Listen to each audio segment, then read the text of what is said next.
If you're just waking up, you may be in the mood for a little breakfast treat. In our new segment, Breakfast with Nick, we're checking out the pastries at the Kolache Cafe and Bakery. 10 TV's Karina Nova took a trip to the brewery district to learn how to make the Czech version of a special treat.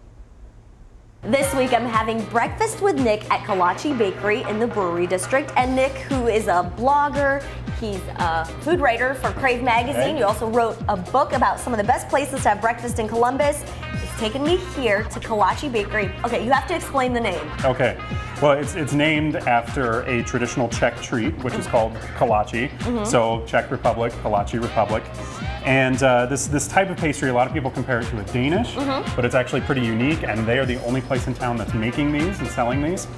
And so people think it's like a Danish, which is really, really sweet, and this is a little less sweet, so it's not like really overdone. And what about the fillings inside? Yeah, so that's the fun thing, is they do some of the traditional fillings, like the poppy seed that you have there, and then they can put pretty much anything in there. So they have a lot of seasonal ones, like the pumpkin is really good, there's a blueberry and sweet cheese, and then you have a strawberry one there.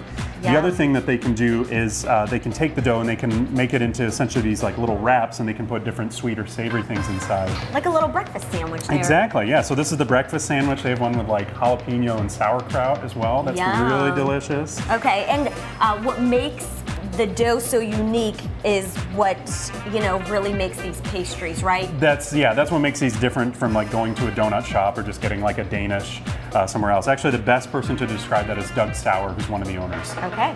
It's different looking based on what region you're from. So we do the Czech version from the Czech Republic. So the sweetness of it, I would compare to maybe like a dinner roll sweetness, and then we fill it, the sweets, with our house-made fillings. All right, Nick, I've never had one of these, so I want to try this for my first time. Yeah. I'm going to do the original one. That's the... That's the poppy seed. Poppy seed? Yep. Okay. I'm going to have one of the sandwiches. And you're right. It's a little sweet, but not as sweet as a donut. It's not like a little sugar bomb that you're eating. How's that? This is very good. This is like a perfect little sandwich. Like this would be perfect just to take with you if you're just grabbing one and going. Okay, perfect. All right, so once again, we're at Kolache Bakery, and that's in the Brewery District, so check it out. All right, guys, thanks for making us hungry. To read up on kolaches, you can pick up this month's issue of Crave magazine at local restaurants, and be sure to check out Crave's page on Facebook.